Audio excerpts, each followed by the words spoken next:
Hi, my name is Miss Kate. I am one of the OTs who works with the preschool students at Toyon in Lameview this year.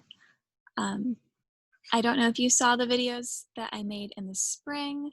I just made some general fine motor activities for preschool students, including some of the activities that they would have done in school that work on, our pre-writing skills, um, grasp development, and I'm going to expand on that a bit today. Today's going to be a little bit different than our classic Fine Motor Friday because it's a Monday, and it was via teacher request that I make a video talking a little bit more about what the typical grasp progression is. If they're cueing you to have your child hold it differently, what are they talking about? What are we looking for? Um, so I'm just going to go over that a bit today. If you're new today and I'm a new face, I encourage you to watch our videos from spring. Just ask your teacher about it and they should be able to give you a link. If not, I'm happy to send one. Welcome to the preschool team. So I will get started with our activities for pencil grasp. So now that we're all sitting at home with our kids during the day, participating in class, we may have noticed a bit more of how they're holding their pencil or crayon or marker or dot pen, whatever we have. What you may be being cued to do is hold like this. This is what we call tripod grasp. And you can see I have 1, 2, 3 fingers. That's why it's our tripod. You can see I have a nice open web space that my pen is resting in. And these 2 fingers are out of the way. When our students start, often we aren't jumping right into tripod because that isn't, even expected until between like 4 and 6 years old. Some of the earlier grasp patterns start off like this, and then we move here. Here, I see a lot of this sometimes in the preschool. And then when we're holding with all of our fingers, or we're holding with all of our fingers here. So, at the different ages, under 6, the kids are figuring it out. They're being cued to do different things. So if your child is still 3 and they aren't doing this, that's not something to be concerned about. Just participate in the activities that are going to build their grasp. And if you can cue them to hold it, not like this, but even if it's just the 4 fingers, that's okay. I would encourage everyone to take a pen right now and write something down and see how do you hold the pen, because I often find that children learn to hold the way they're taught, and oftentimes we're taught by our parents, and there is more than one right way to hold a pen. I use tripod, but there are lots of other ways that are functional, and that's what we look for in school.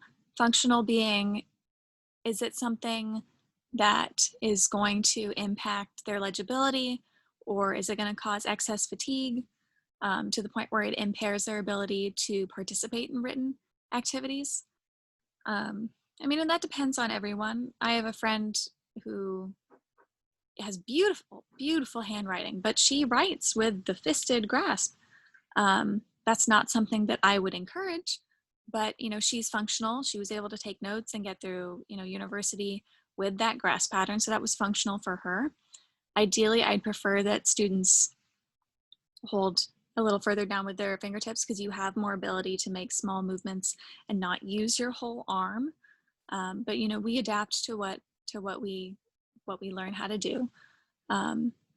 So let's see. So the different activities that we're going to go over today, I know some of them may be a repeat from the spring, so forgive me if I'm boring a little bit, but first one is if we are coloring with crayons.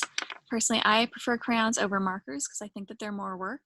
And with a marker, this is how big the marker is going to be. Can't do anything about that. So it's easy to hold a marker like this with your whole fist. Whereas if you have a crayon, I can't hold it in my whole fist because I'm an adult, but if you break it, there's just this little piece, which one we want to make sure that nobody puts this in their mouth and chokes because small items can be tricky. So always have parental support, but if it's this small, we can't hold it with our whole fist, right? That just doesn't work. can't color anything with that because it's tucked in there. So it really forces us to use these fingers. There's also things called like rock crayons. So it looks like a little pebble and they just hold it like that. Where it's one of those things where it's harder to get your whole fist around. I'm that person always breaking crayons in class, but that's one of the things that they have in the classroom that they're working on their fine motor skills. Other activities, lacing cards. Oh, I love lacing cards. So if you do any of the activities that we go over today, and you maybe post them to your seesaw or tell your teacher that you're interested, I would be happy to send you a lacing card or send your teacher a lacing card and they can include it in their next rollout of materials. So I have lots of different types of lacing cards, but the one that I'm going to use for our example today, I just had a shoelace, right? So I won't send you a shoelace, that would be on you. But we would work on, right, lining up. This is my little dog version, and pulling out. So that is an activity that we can do to work on our fine motor skills. Other versions that we have, there's a turtle and a shoe. And I think I have some leaves. So there's definitely options if that's something that you would be interested in doing to work on fine motor skills with your child.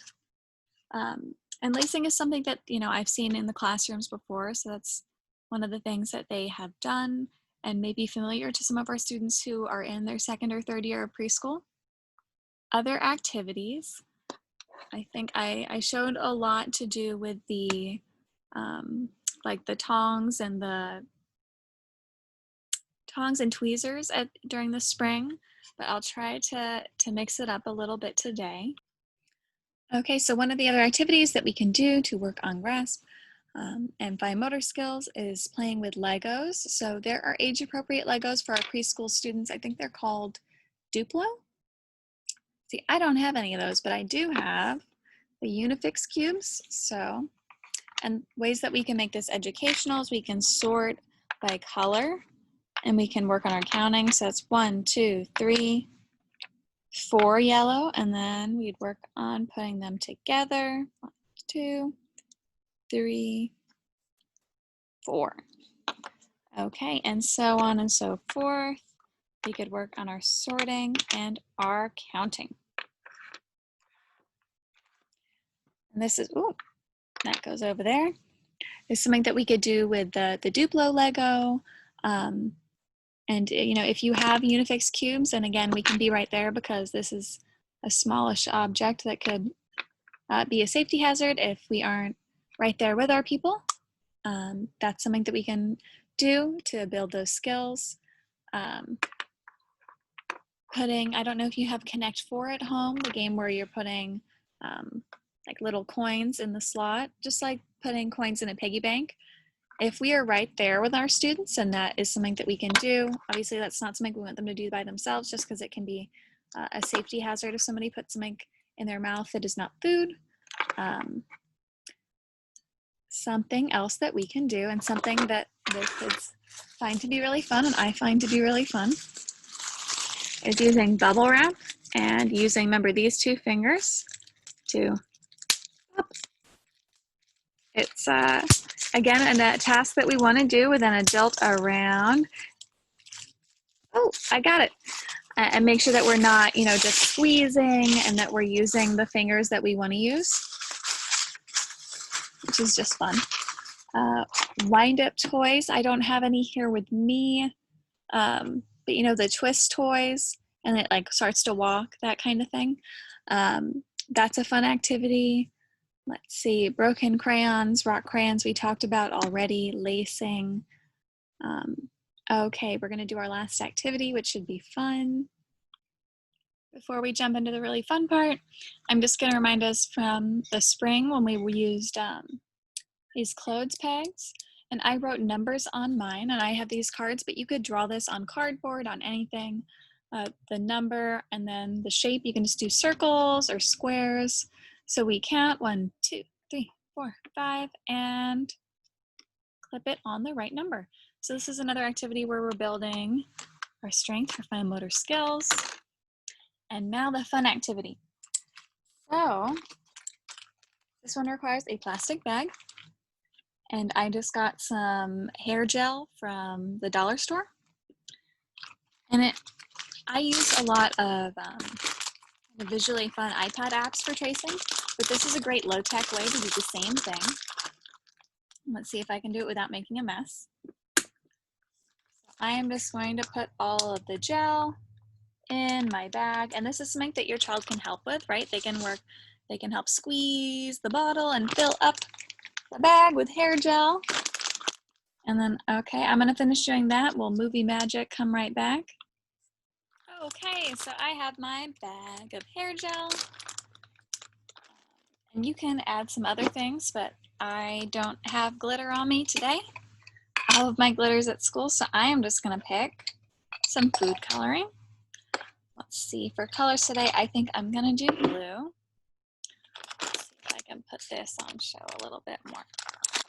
We have our hair gel and our food coloring, and we're gonna go 1, 2, let's say. Can you see how that's going in there? All right, so we're going to make sure that we zip it closed. That is an important step. We don't want to mess. And then, because our young friends can be a part of it, and we're gonna squish, squish, squish it all up, mix that color in. Mine's getting nice and mixed. What I'm gonna note that's important is when you've finished, you're gonna wanna put some tape along here, some serious tape, just because this is not a bag that we wanna have burst. Let's see, and do we think that this is enough color? I think that's pretty colorful. We might be able to put in one more drop for good measure. And then I'll make sure that all of the air is out of the bag, just because that will help us when we use this as an activity. So I use a lot of apps because they are fun for fine motor, for like writing and drawing. But if we don't have an iPad at home or a tablet of any kind, this is a great way to get the same kind of fun visual input. Okay, all right. I think I got most of the air out of there. I'm making sure I have a nice good seal. I'm gonna mix up that blue a little bit more. Good and mixed, okay. Now I'm going to squish, squish, squish so it's pretty flat. And I've got just, mine is laminated, but you can just have a white piece of paper underneath. And we can use this to draw. So I'm gonna use my finger, but you are welcome to use, let's see, what are our other options here? We can use holding a cotton ball with our fingers, or we can always clip that on there and that becomes a pencil for us, and we can draw, which is fun. You can also use a Q-tip, right? So I can do the same thing, make sure we're holding it still, and I can squish. I think I like the cotton ball better. I think that gave more. So we can do like our pre-writing lines, which we talked a lot about in the fall. So it's our, let's see, vertical, horizontal, and we can squish, squish, squish. We can also do a circle. Let's see if that's turning out okay. And there we go. So this is just a fun way to work on our pre-writing skills. And again, it's an opportunity to hold something correctly. And if we aren't holding it correctly, then we can just take it out. So there's just that one thing to hold. I know Miss Claudia's class has been using Q-tips for painting. And when we've been trying to go like this, sometimes they'll cut them in half so that you just have half a Q-tip. Just make sure that it's not, you know, super sharp or pointy or anything. This feels pretty nice. And we can draw with that, which is just more fun. If you want to make this even more fun, you can add things like glitter or multiple colors. But that's just another fun way to do pre-writing when you're at home that is low tech. I bought $2 worth of hair gel, and I have a Ziploc bag, which I would recommend, again, taping on top, because if they get it open, it's gonna be messy. But it's just another fun way to work on our fine motor skills. And I think we could probably have gotten away with 1 bottle of hair gel, or 1.5. But it's pretty fun. Anyway, if you have any questions, or if you have any thoughts on different types of activities that we want to do, I'm going to keep doing these videos. So just let your teacher know if there's anything that you are interested in, because that's what I'm here for. All right, I hope you're all doing well and staying safe. I will see you next week. Bye.